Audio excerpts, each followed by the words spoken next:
Em menos de 10 dias, dois fatos que ninguém esperava ver juntos aconteceram na fronteira amazônica.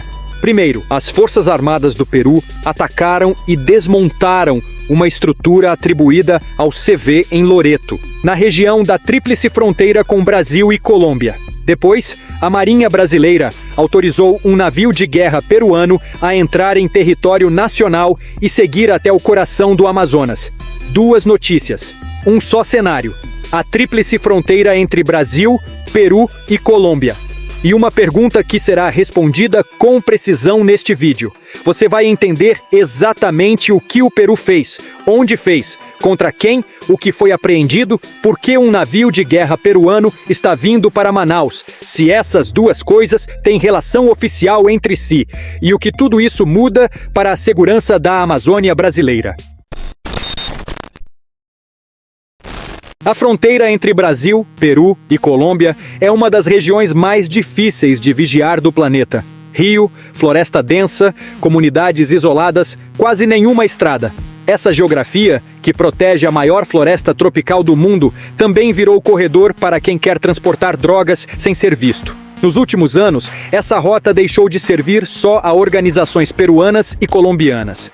O CV passou a operar estruturas do outro lado da fronteira, no território peruano.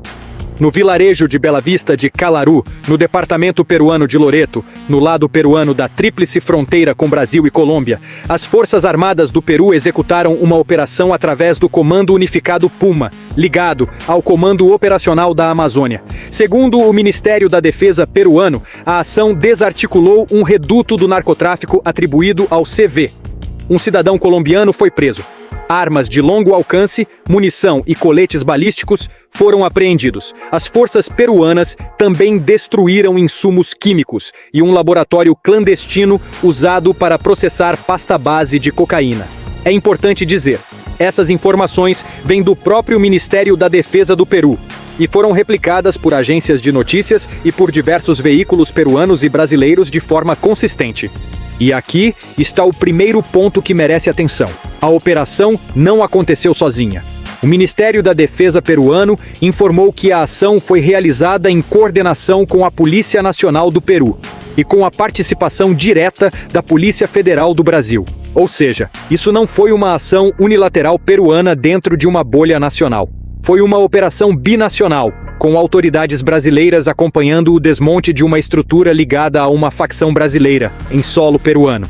E o governo do Peru foi além. Anunciou que o Comando Conjunto das Forças Armadas manterá presença constante nessa região da tríplice fronteira, para ampliar a vigilância, proteger comunidades locais e reforçar o controle sobre os recursos naturais da Amazônia. Isso muda o significado do episódio. Não é uma ação pontual, é o início de uma presença permanente. Poucos dias depois desse ataque, veio a segunda notícia. A Marinha do Brasil autorizou, por meio de despacho do Estado-Maior da Armada publicado no Diário Oficial da União em 25 de agosto, a entrada de um navio de guerra peruano em águas nacionais. O nome do navio é BAP Castilla, uma unidade de combate fluvial da Marinha de Guerra do Peru. A autorização vale a partir do dia 24 de agosto, e o navio deve atracar no porto de Manaus entre os dias 4 e 8 de setembro. Um navio de guerra estrangeiro entrando pela Amazônia brasileira poucos dias depois de uma operação militar peruana contra uma facção brasileira na fronteira. À primeira vista, parece óbvio que uma coisa levou a outra, mas os fatos não confirmam essa ligação direta. O BAP Castilla não está vindo ao Brasil por causa da operação contra o CV. Ele está vindo porque semanas antes participou da Bracolper 2026, a 52ª edição de um exercício militar conjunto entre as marinhas do Brasil, da Colômbia e do Peru, realizado justamente na região amazônica. A operação começou em 18 de julho, dividida em fases. A primeira, em Letícia, na Colômbia, entre os dias 18 e 22, focou em resposta a desastres naturais e assistência humanitária a comunidades indígenas e ribeirinhas. As tripulações treinaram comunicação por sinais, inspeção de embarcações e resposta a ameaças assimétricas, o tipo de ameaça que inclui exatamente o crime organizado transnacional que atua nesses rios. A vinda do Castilla a Manaus é, portanto, uma continuidade dessa cooperação naval. e não uma resposta armada ao episódio do CV. As próprias fontes oficiais e especializadas que acompanham o caso são claras nesse ponto. Os dois episódios não fazem parte da mesma missão. O verdadeiro significado não está numa suposta operação conjunta contra o CV. Está em algo maior. A fronteira amazônica está deixando de ser tratada por esses três países como um problema estritamente interno de cada nação. De um lado, uma operação militar peruana que contou com apoio direto da Polícia Federal Brasileira. Do outro, uma cooperação naval trilateral que treina exatamente para esse tipo de cenário. Rios que atravessam fronteiras, facções que atravessam fronteiras e forças de segurança que, historicamente, paravam na linha do mapa. E há uma peça a mais nesse cenário que quase ninguém está comentando. Desde que assumiu a presidência do Peru, em 28 de julho, Keiko Fujimori tem buscado a incorporação do país ao Escudo das Américas, a coalizão de segurança liderada pelos Estados Unidos para combater o crime organizado transnacional na região, da qual já participam países como Equador, Paraguai, Argentina e outros. A presidente peruana confirmou pessoalmente esse interesse em contato direto com o secretário de Estado americano, Marco Rubio. O Brasil, até o momento, não integra essa coalizão. Isso significa que enquanto o Peru caminha para se alinhar formalmente à estrutura de segurança liderada por Washington, a cooperação entre Brasil e Peru na Amazônia segue por um caminho diferente. Para o CV e outras facções que dependem dessas rotas fluviais, o cenário fica mais apertado dos dois lados.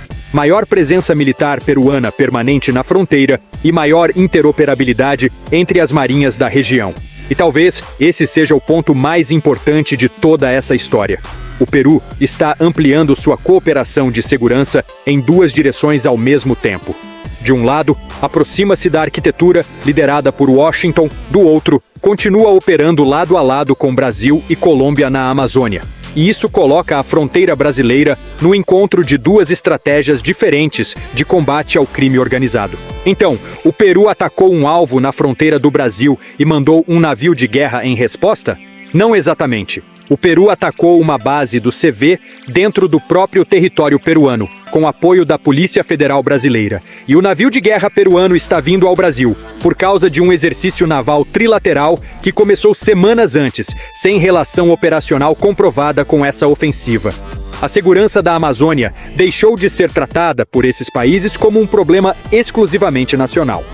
E agora eu quero saber a sua opinião. Diante de tudo isso, você acha que o Brasil deveria ampliar sua presença militar na Amazônia e fortalecer ainda mais a cooperação com Peru e Colômbia? Ou o caminho deveria ser outro? Comente aqui embaixo, porque a sua opinião pode gerar um debate muito importante. E se você chegou até aqui, é porque esse assunto realmente importa para você. Então deixe o seu like, porque isso ajuda o canal Pauta Militar a continuar trazendo análises como esta. E compartilhe este vídeo nos grupos e nas suas redes sociais. Quanto mais pessoas entenderem o que está acontecendo nas nossas fronteiras, maior será o alcance dessa discussão. Inscreva-se no canal Pauta Militar e ative as notificações para acompanhar os próximos acontecimentos antes que eles sejam esquecidos. E se você quiser apoiar o canal ainda mais, torne-se membro do canal Pauta Militar.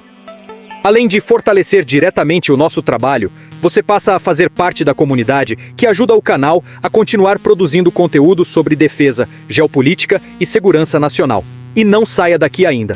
O próximo vídeo que está aparecendo na tela agora traz outro acontecimento que pode mudar completamente a forma como você enxerga a segurança da nossa região.